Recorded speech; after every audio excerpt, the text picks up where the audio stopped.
Fala comigo, elemento erudito, vamos falar da história do direito penal um pouco mais. Direito penal, na humanidade, ele passou por fases distintas, 3 fases.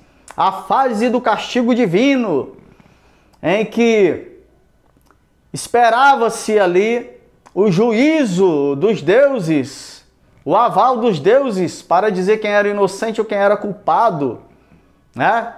Ouvimos falar do direito das ordalhas. O próprio Jesus Cristo mencionou isso em Lucas capítulo 17, versículo 1, dizendo que fazer uma pessoa se perder seria melhor para ela amarrar uma pedra ao pescoço e lançá-la no mar, do que uma pessoa ser escandalizada. Ele estava citando o antigo direito das ordalhas, que era que os reis da antiguidade faziam. Pegava aquele que era tido como criminoso, amarrava uma pedra pesada ao seu pescoço e lançava a pessoa no mar. E eles acreditavam que se a pessoa fosse inocente, a pessoa iria flutuar na água. Você sabe quantas pessoas flutuaram? Isto mesmo.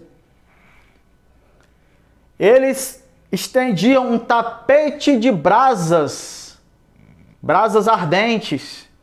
Os soldados ficavam nos flancos com as suas lanças afiadas para que o réu não corresse para os lados.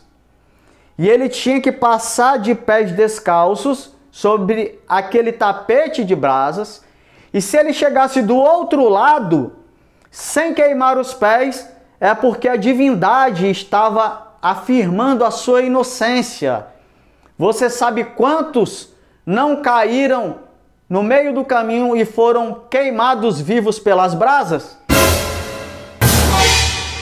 Isto mesmo. Depois desse tempo terrível, interpretado e chamado como a fase da vingança divina, houve uma fase no direito penal histórico, que era aquela fase em que pequenas classes dos nobres puniam ao seu bel prazer, escolhiam lá quem deveria sofrer as punições mais severas. Ali acontecia, né, a junção do antigo clero com o Estado, e aconteciam ali as torturas, pessoas queimadas, a Inquisição. Talvez você algum dia escutou da palavra suplício. Se nunca ouviu falar, faz parte também do direito penal. Eram mil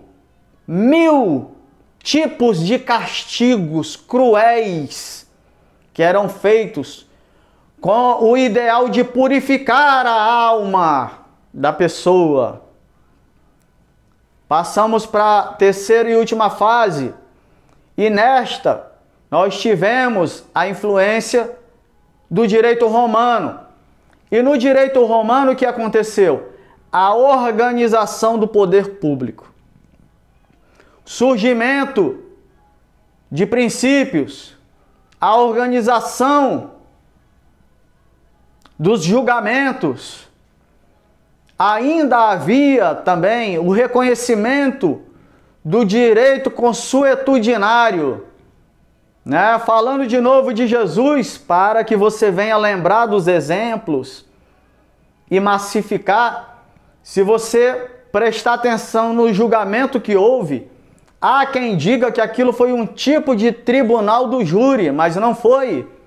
Havia um costume na Páscoa de libertar um preso. O que é isso? Direito consuetudinário.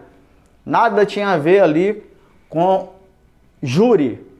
Nada tinha a ver com plenário. Era um tipo de costume da época.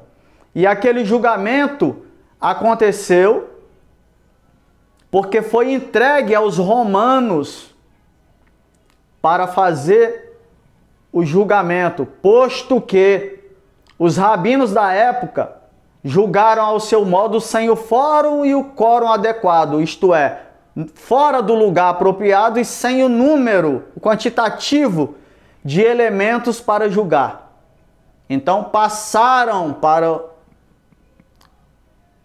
o Império Romano julgar, e ali eles fizeram de acordo com o costume. Ok? Então, a partir do direito romano, nós começamos a usufruir de uma organização. Não estou falando de Brasil, estou falando de humanidade. E o nosso direito, ele foi influenciado pelo direito romano. Agora, para encerrar, e é um entendimento que você deve ter, porque isto pode cair na tua prova, falando de pena, falando de punição,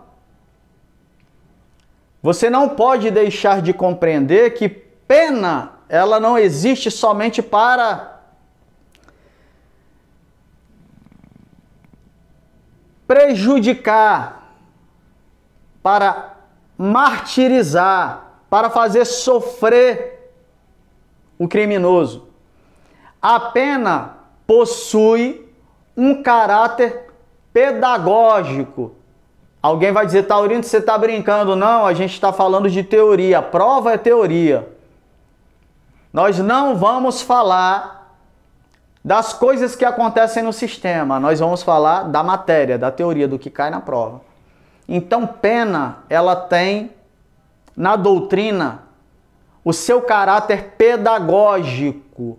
E falando disso, surge na doutrina dois sistemas presentes na pena, na punição. São eles o sistema preventivo e o sistema repressivo. Por que caráter pedagógico, Taurino? Porque ela vai ensinar que não se deve cometer crime de forma preventiva e de forma repressiva. Pegando o exemplo do que aconteceu com o Cristo de novo. Os romanos pegavam o criminoso e fazia com que ele atravessasse toda a cidade carregando a madeira em que ele seria pendurado. O nome disso? Sistema preventivo. Por quê?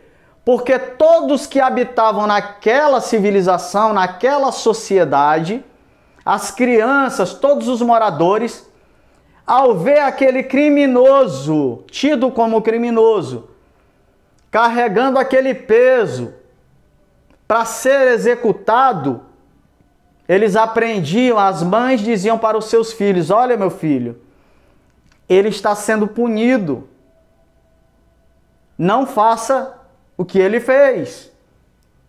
Isso acontecia para prevenir que o crime viesse a acontecer novamente.